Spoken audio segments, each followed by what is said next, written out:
Capítulo 5. O terror. 4 dias depois, a população de Itaguaí ouviu consternada a notícia de que um certo Costa fora recolhido à Casa Verde. Impossível. Qual impossível? Foi recolhido hoje de manhã. Mas, na verdade, ele não merecia, ainda em cima, depois de tanto que ele fez. Costa era um dos cidadãos mais estimados de Itaguaí. Herdara 400 mil cruzados em boa moeda de El-Rei Dom João V.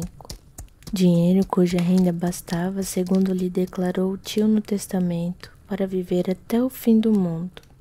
Tão depressa recolheu a herança como entrou a dividi-la em empréstimo sem usura. 1.000 cruzados a um, 2.000 a outro, 300 a este, 800 aquele, a tal ponto que no fim de 5 anos estava sem nada. Se a miséria viesse de chofre, o pasmo de Itaguaí seria enorme, mas veio devagar. Ele foi passando da opulência à abastança, da abastança à mediania, da mediania à pobreza, da pobreza à miséria, gradualmente. Ao cabo daqueles 5 anos, pessoas que levavam o chapéu ao chão logo que ele assomava no fim da rua, agora batiam-lhe no ombro com intimidade, davam-lhe piparotes no nariz, diziam-lhe pulhas. Eu, Costa, sempre lhano, risonho. Nem se lhe dava de ver que os menos corteses eram justamente os que tinham ainda dívida em aberto. Ao contrário, parece que os agasalhava com maior prazer e mais sublime resignação. Um dia, como um desses incuráveis devedores lhe atirasse uma chalaça grossa e ele se risse dela, observou um desafeiçoado com certa perfídia. Você suporta esse sujeito para ver se ele lhe paga. Costa não se deteve 1 minuto, foi ao devedor e perdoou-lhe a dívida. Não admira, retorquiu o outro. O Costa abriu mão de uma estrela que está no céu. Costa era perspicaz. Entendeu que ele negava todo o merecimento ao ato, atribuindo-lhe a intenção de rejeitar o que não vinham meter-lhe na algibeira. Era também pundonoroso e inventivo. 2 horas depois, achou um meio de provar que lhe não cabia um tal labéu. Pegou de algumas dobras e mandou-as de empréstimo ao devedor. Agora espero que... pensou ele sem concluir a frase. Esse último rasgo do Costa persuadiu a crédulos e incrédulos. Ninguém mais pôs em dúvida os sentimentos cavalheirescos daquele digno cidadão. As necessidades mais acanhadas saíram à rua, vieram bater-lhe à porta com seus chinelos velhos, com suas capas remendadas. Um verme, entretanto, roía a alma do Costa. Era o conceito do desafeto. Mas isso mesmo acabou. 3 meses depois veio este pedir-lhe uns 120 cruzados, com promessa de restituir-lhes daí a 2 dias. Era o resíduo da grande herança, mas também uma nobre desforra. Costa empregou o dinheiro logo e sem juros. Infelizmente não teve tempo de ser pago. 5 meses depois era recolhido à Casa Verde. Imagina-se a consternação de Itaguaí quando soube do caso. Não se falou em outra coisa.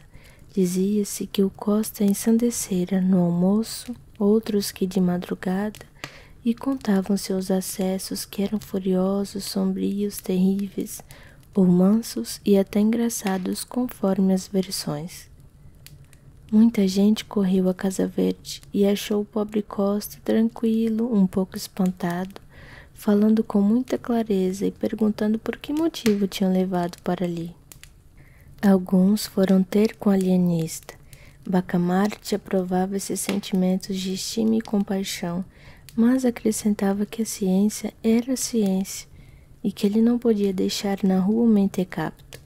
A última pessoa que intercedeu por ele, porque depois do que vou contar, ninguém mais se atreveu a procurar o terrível médico, foi uma pobre senhora, prima do Costa. O alienista disse-lhe confidencialmente que esse digno homem não estava no perfeito equilíbrio das faculdades mentais, à vista do modo como dissipara os cabedais que...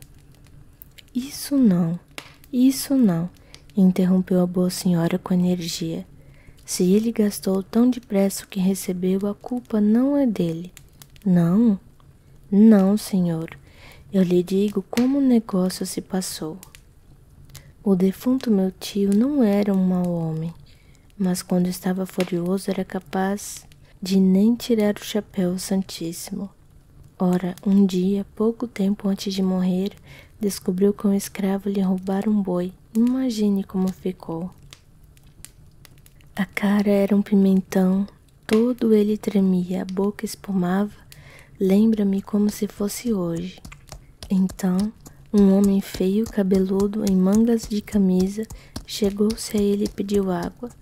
Meu tio, Deus lhe fale na alma. Respondeu que fosse beber ao rio ou ao inferno. O homem olhou para ele, abriu a mão em ar de ameaça e rogou esta praga. Todo o seu dinheiro não há de durar mais de 7 anos e 1 dia, tão certo como isso ser o sino Salamão. E mostrou o sino Salamão impresso no braço. Foi isto, meu senhor, foi esta praga daquele maldito.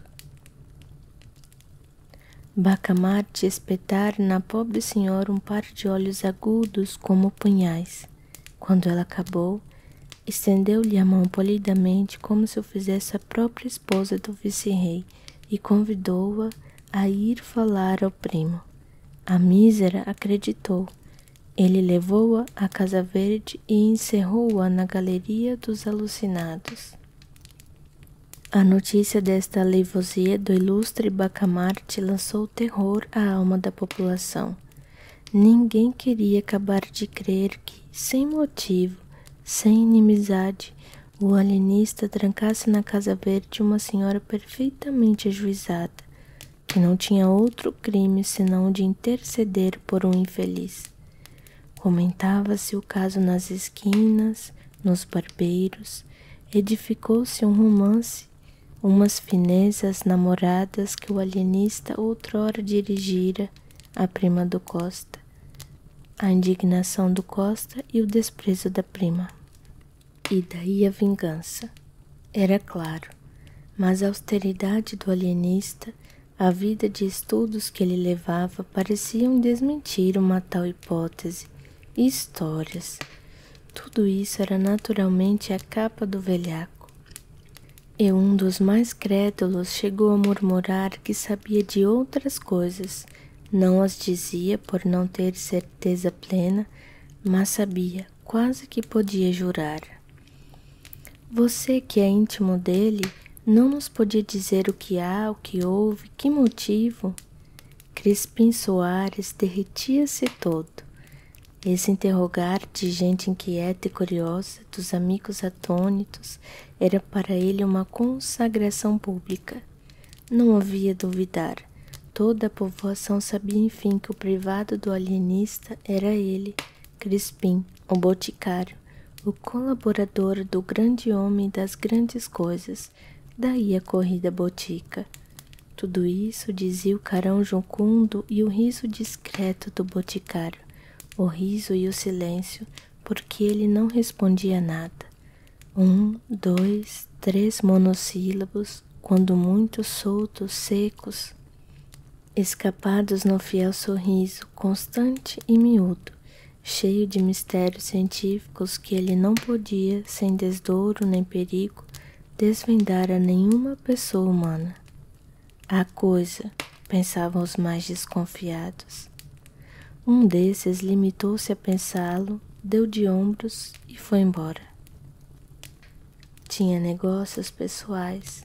Acabava de construir uma casa suntuosa. Só a casa bastava para deter e chamar toda a gente, mas havia mais.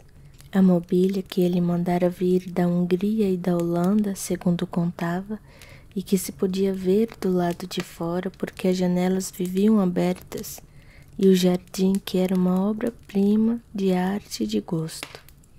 Esse homem, que enriquecera no fabrico de albardas, tinha tido sempre o sonho de uma casa magnífica, jardim pomposo, mobília rara.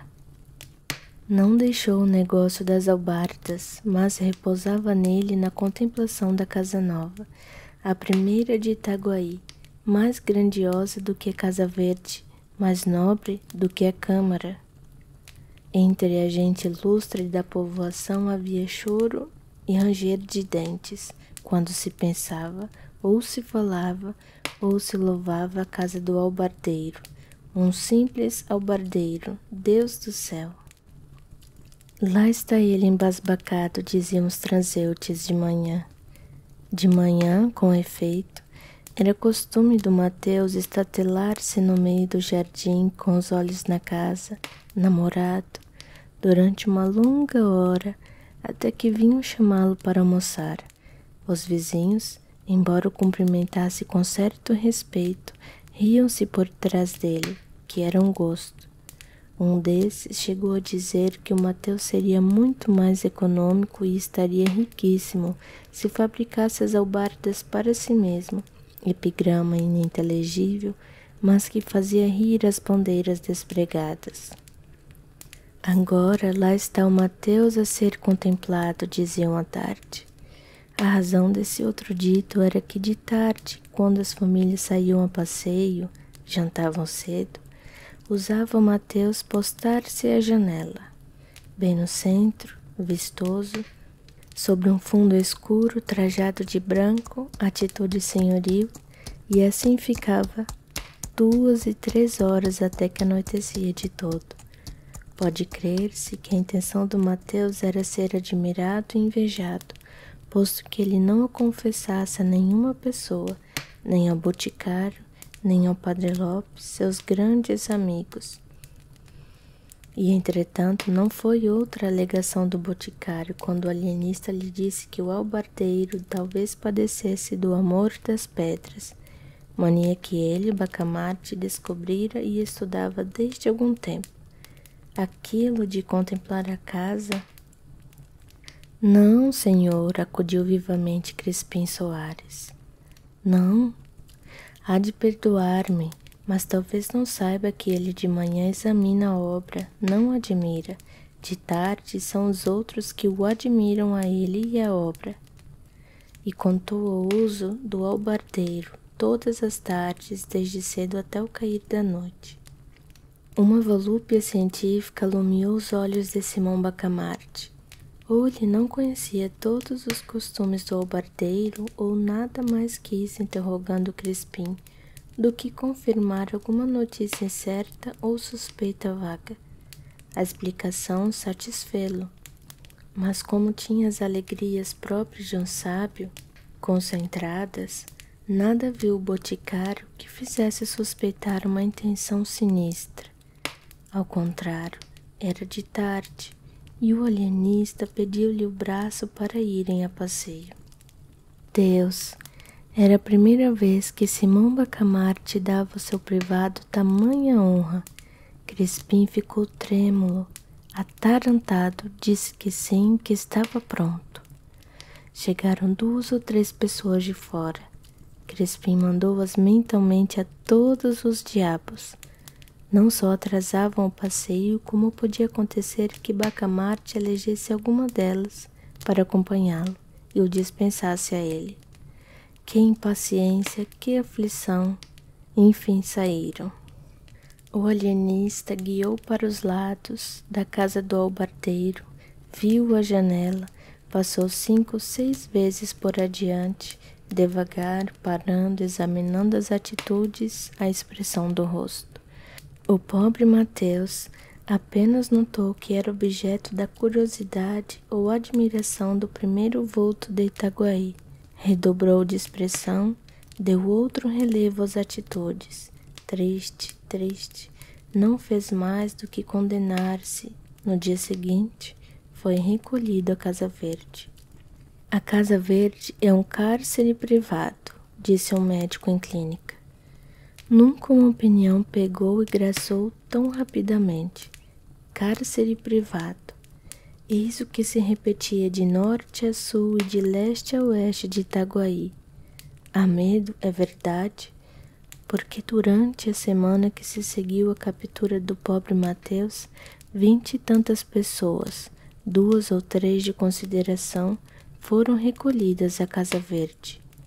O alienista dizia que só eram admitidos os casos patológicos, mas pouca gente lhe dava crédito. Sucediam-se as versões populares: vingança, cobiça de dinheiro, castigo de Deus, monomania do próprio médico, plano secreto do Rio de Janeiro com o fim de destruir em Itaguaí qualquer germe de prosperidade que viesse a brotar, arvorecer, florir, com desdouro e míngua daquela cidade. 1000 outras explicações que não explicavam nada. Tal era o produto diário da imaginação pública. Nisto, chegou do Rio de Janeiro a esposa do alienista, a tia, a mulher do Crispim Soares e toda a mais comitiva, ou quase toda, que algumas semanas antes partira de Itaguaí. O alienista foi recebê-la com o boticário, o padre Lopes, os vereadores e vários outros magistrados. O momento em que Dona Evarista pôs os olhos na pessoa do marido é considerado pelos cronistas do tempo como um dos mais sublimes da história moral dos homens. E isto pelo contraste das duas naturezas, ambas extremas, ambas egrégias. Dona Evarista soltou um grito, balbuciou uma palavra e atirou-se ao consorte, de um gesto que não se pode melhor definir do que comparando uma mistura de onça e rola. Não assim o ilustre Bacamarte, frio como um diagnóstico, sem desengonçar por um instante a rigidez científica, estendeu os braços à dona, que caiu neles e desmaiou. Curto o incidente, ao cabo de 2 minutos, Dona Evarista recebia os cumprimentos dos amigos e o préstito punha-se em marcha. Dona Evarista era a esperança de Itaguaí. Contava-se com ela para minorar o flagelo da Casa Verde. Daí as aclamações públicas, a imensa gente que atulhava as ruas, as flâmulas, as flores e damascos às janelas. Com o braço apoiado no do padre Lopes, porque o eminente Bacamarte confiara a mulher ao vigário e acompanhava-os ao passo meditativo. Dona Evarista voltava a cabeça de um lado e outro, curiosa, inquieta, petulante. O vigário indagava do Rio de Janeiro, que ele não vira desde o vice-reinado anterior. E Dona Evarista respondia, entusiasmada, que era a coisa mais bela que podia ver no mundo. O passeio público estava acabado, um paraíso, onde ela fora muitas vezes, e a Rua das Belas Noites, o chafariz das marrecas, o chafariz das marrecas, eram mesmo marrecas, feitas de metal e despejando água pela boca fora. Uma coisa galantíssima. O vigário dizia que sim, que o Rio de Janeiro devia estar agora muito mais bonito. Se já o era noutro tempo. Não admira maior do que Itaguaí e demais a mais sede do governo, mas não se pode dizer que Itaguaí fosse feio, tinha belas casas, a casa do Mateus, a Casa Verde. A propósito de Casa Verde, disse o padre Lopes, escorregando habilmente para o assunto da ocasião, a senhora vem achá-la muito cheia de gente. Sim, é verdade, lá está o Mateus. O albardeiro,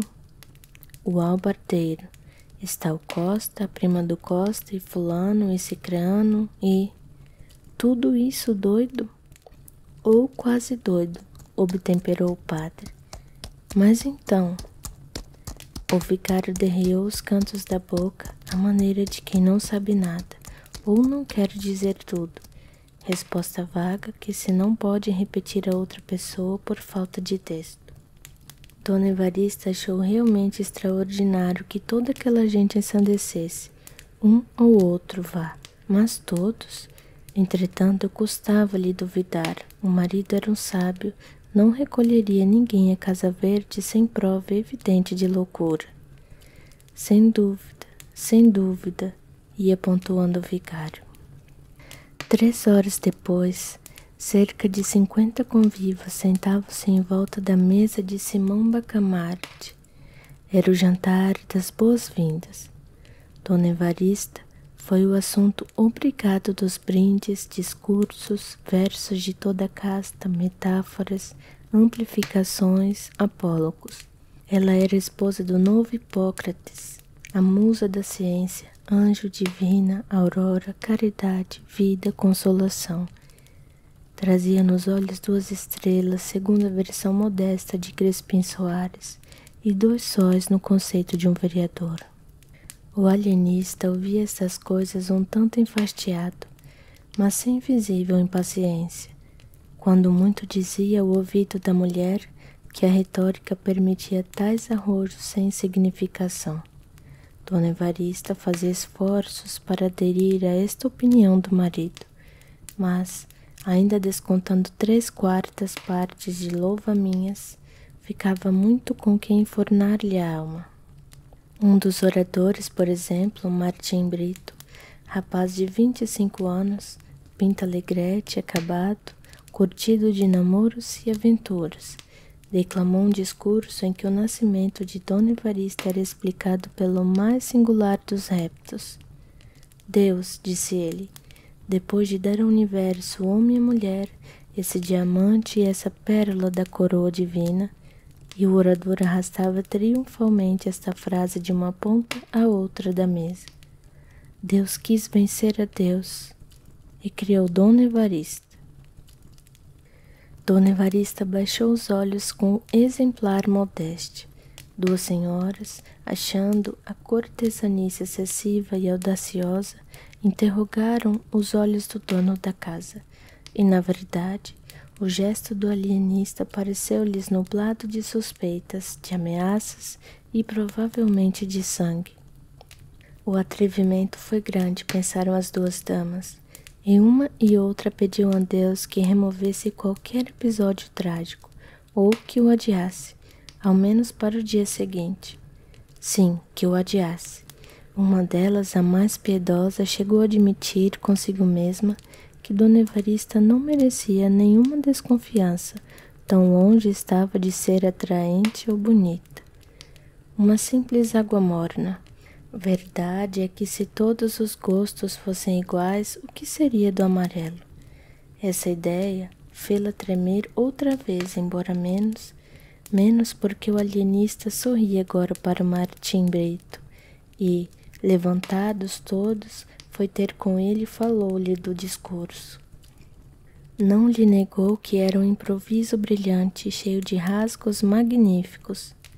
Seria dele mesmo a ideia relativa ao nascimento de Dona Evarista, ou tê-la-ia encontrado em algum tutor que... Não, senhor, era dele mesmo. Achou-a naquela ocasião e parecera-lhe adequada a um arrobo oratório. De resto, suas ideias eram antes arrojadas do que ternas ou jocosas. Dava para o épico. Uma vez, por exemplo, compôs uma ode à queda do Marquês de Pombal, onde dizia que o ministro era o dragão aspérrimo do nada, esmagado pelas garras vingadoras do todo. E assim outras, mais ou menos fora do comum, gostava das ideias sublimes e raras, das imagens grandes e nobres. Pobre moço, pensou o alienista, e continuou consigo. Trata-se de um caso de lesão cerebral, fenômeno sem gravidade, mas digno de estudo. Dona Evarista ficou estupefada quando soube, 3 dias depois, que o Martim Brito fora alojado na Casa Verde. Um moço que tinha ideias tão bonitas. As 2 senhoras atribuíram o ato a ciúmes do alienista. Não podia ser outra coisa, realmente. A declaração do moço fora audaciosa demais. Ciúmes? Mas como explicar que logo em seguida fossem recolhidos José Borges do Couto Leme, pessoa estimável, o Chico das Cambraias, folgazão emérito, o escrivão Fabrício e ainda outros. O terror acentuou-se. Não se sabia já quem estava são, nem quem estava doido. As mulheres, quando os maridos saíam, mandavam acender uma lamparina Nossa Senhora. E nem todos os maridos eram valorosos. Alguns não andavam fora sem 1 ou 2 capangas. Positivamente o terror. Quem podia, emigrava. Um desses fugitivos chegou a ser preso a 200 passos da vila. Era um rapaz de 30 anos, amável, conversado, polido, tão polido que não cumprimentava alguém sem levar o chapéu ao chão. Na rua, acontecia-lhe correr uma distância de 10 a 20 braças para ir apertar a mão a um homem grave, a uma senhora, às vezes a um menino, como acontecera ao filho do juiz de fora. Tinha vocação das cortesias.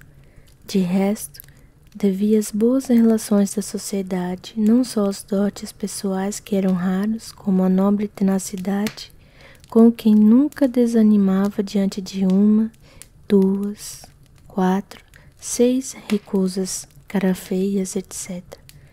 O que acontecia era que uma vez entrado numa casa, não a deixava mais, nem os da casa o deixavam a ele, tão gracioso que era o Gil Bernardes.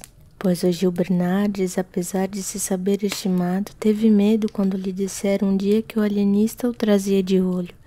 Na madrugada seguinte fugiu da vila, mas foi logo apanhado e conduzido à Casa Verde.